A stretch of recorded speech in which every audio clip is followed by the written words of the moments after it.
Hey my friends, it's mathematics. I want to talk to you guys about something that I know you can relate with, okay?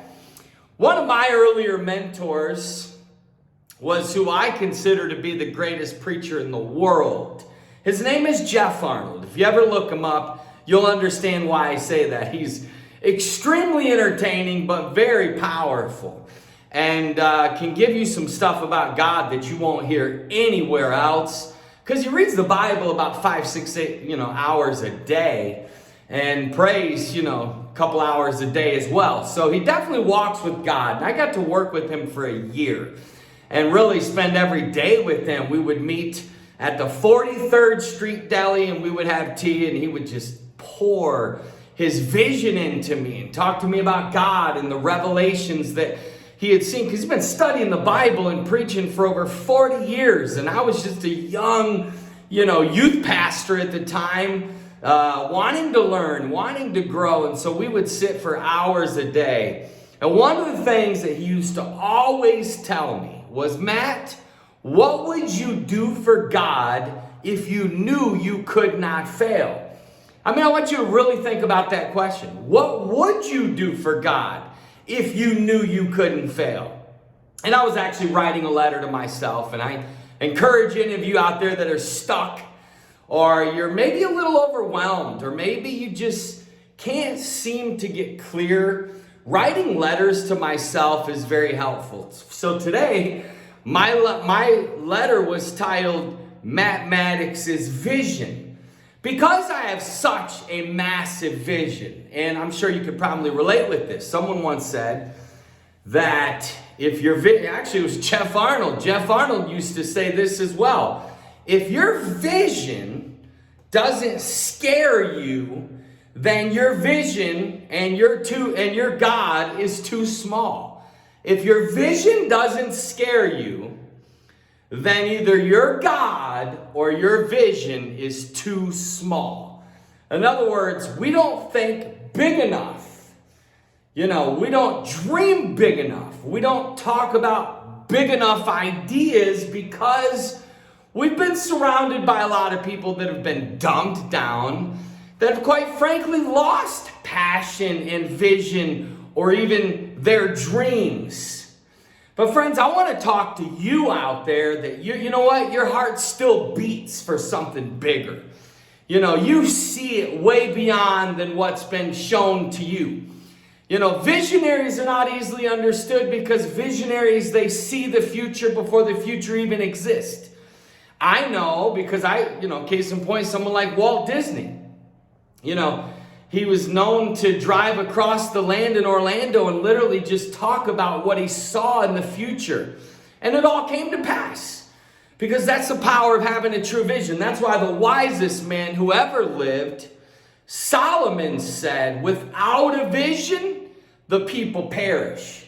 One of the reasons why churches or businesses or even families perish is because of a lack of concise, clear vision, but powerful vision. Because remember, I tell young men that I mentor, people don't follow people, they follow vision. Money follows vision, okay? People follow vision. People will follow somebody who's driven by a cause and can see a brighter future, can see a future that is miraculous, that is happy, that is blessed, whatever it may be. In case of my point, people ask me all the time, what is the Jesus mission? And for so long, I would just kind of rattle off whatever, because if you really want to know the truth, I really believe the Jesus mission has been put on earth during this time to save people that have been burned out of religion. And really, it's basically the new opportunity of people that have a heart for Jesus, but they're burnt out of church or they're burnt out of religion, And so it's hard to get out my vision because it's so big, and people just look like when I say, look, basically you could take all the religions combined and the Jesus mission is going to do what they were supposed to do. So, it's I don't just see it as some, I see it as like bigger than the Catholic Church, than the Mormon, the Pentecostal Church, the Baptist Church.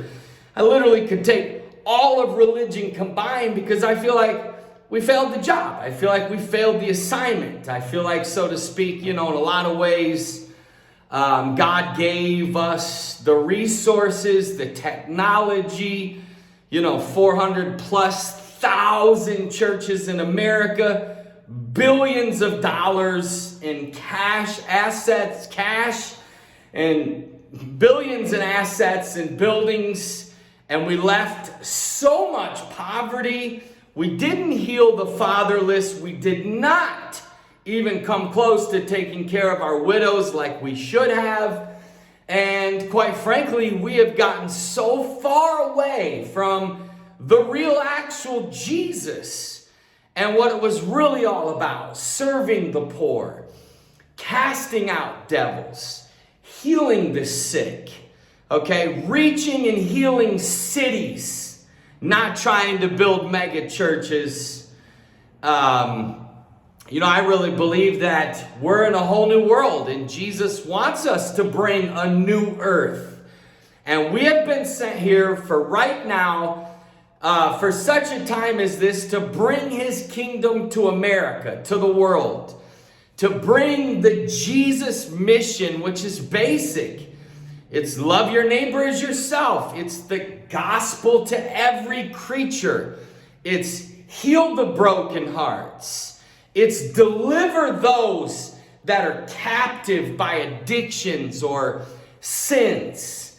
It's to heal the sick, not run from sickness. It's to heal diseases and sicknesses, cast out devils. That's the Jesus mission. Clothe the naked, feed the poor, visit the prisoner. That's the Jesus mission. We have become so churchified, and the church has become basically a social club. It's become a secret society, if you would. Religion has, quite frankly, become an enemy of God disguised as the thing that brings people closer to God. But sometimes, if you're not careful, you can get into a situation where, you become blinded. Jesus talks about the blind leading the blind. I tell people all the time, there's two things you don't want to be in this society, because you can be so fast, so quickly, easily deceived. And that's, you don't want to be blind and you don't want to be dumb. You don't want to be, like that old thing you see on TikTok, Is this suspicious? You don't find that suspicious? You don't find that suspicious? Meaning 400,000 plus churches, billions of dollars in resources, millions of homeless people, millions of fatherless kids, millions upon millions of homeless teenagers and children out there, millions of people that are still sick and, bound by addictions or sins. When Jesus said in the Lord's Prayer, "Thy kingdom come, thy will be done," his kingdom is coming, my friend. There is going to come a day where there's going to be nothing but actual love on this earth. There's not going to be bondage. There's not going to be deception. There's not going to be death and diseases, His kingdom is coming. Love, joy, happiness, peace, righteousness. That's what's coming. Righteousness, peace, not fear, peace, joy, not depression, Love, not hate, not racism, not anger, not violence. Love is coming. And so the Jesus mission is here right now. It's here for backsliders because you don't feel like, y'all, let me tell you something real quick, I was a Pentecostal preacher for over 25 years. 25 years that I was a licensed minister within the United Pentecostal Church. And one day you'll have to hear my backstory. I don't have time to get into this video.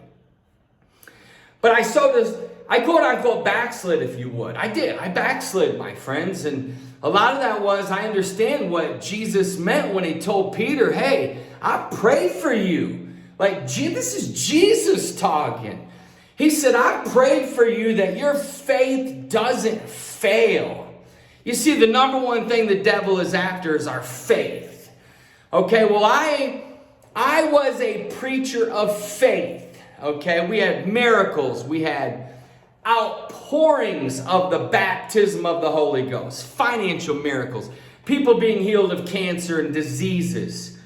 And I know the power of faith, but I also know what it's like to fight for your faith. To see the beauty of Jesus, the beauty of the things of God, and to see it become so desecrated by religion. To see religion creep in and literally become, an idol to people. Where it's literally not even about Jesus. It's more about the church system. Or even the pastor as being like the supreme, I don't want to get deep into that. But there was just so much that I saw. Hypocrisy. I saw so much religion that it shook my faith. It caused me to stop preaching. I walked away. I didn't go to church for 5 years. And, I was on a journey where I went through dark night of the soul. I lost everything. I tried everything from partying to sex, to success, to money, to fame, you name it. And had a major awakening 2018 where I basically re-encountered Jesus again, but this time it wasn't for success in religion. It wasn't for advancement in a ministry, so to speak. It was pure. It was just me and God. It was just me and Jesus. And really, that's through that awakening is what gave birth to the Jesus mission. The Jesus mission was like, wait a minute. Had I discovered the Jesus mission, I would have never lost my faith. The only reason I lost my faith was because of the spirit of religion. What we need is we need a revolution. We need a revolution of the Jesus followers out there who truly understand what this is really all about. That it's about us, working out our own salvation. That we're not here to judge others. But we're here to be busy about the mission of taking care of widows, taking care of the fatherless, visiting the sick, those in prison, healing broken hearts, healing the sick, casting out devils. Do you know how many devils we need to go cast out of this society, and how many people are bound by demonic influences and demonic spirits? That's the Jesus mission. It's staying as a lifestyle, not just going to a church and hearing a sermon. It's more about a lifestyle of Jesus, where you know Jesus for yourself. You meet with other believers in their homes, and you pray and you study Jesus and you tell others about Jesus, but your time and your money goes into the Jesus mission. Healing the sick, feeding the poor, taking care of the less fortunate, ending homelessness in America. Every homeless human that wants a home, we should help them get a home. Every single one of them. Every human out there that's been broken by life, whether it's mental illness, whether it's addictions, whatever it may be, whether they just have never healed from the trauma of their childhood or the abuse that they lived through, friends. That is the heart and soul of the Jesus mission. It's a narrow focus. It's setting you free to live the way Jesus wants you to live, which is a lifestyle of love and freedom and compassion, where you don't judge or gossip about others or spread hate, where you don't try to control others either. And that's another thing that needs to be set free among the Jesus followers, is this nitpicking and controlling other people. So guys, listen, that's all I have for today. If you like this video and it resonated with you and it spoke to you, or you're curious and you have questions, comment below, and I'll see y'all tomorrow. God bless you. Thanks for watching.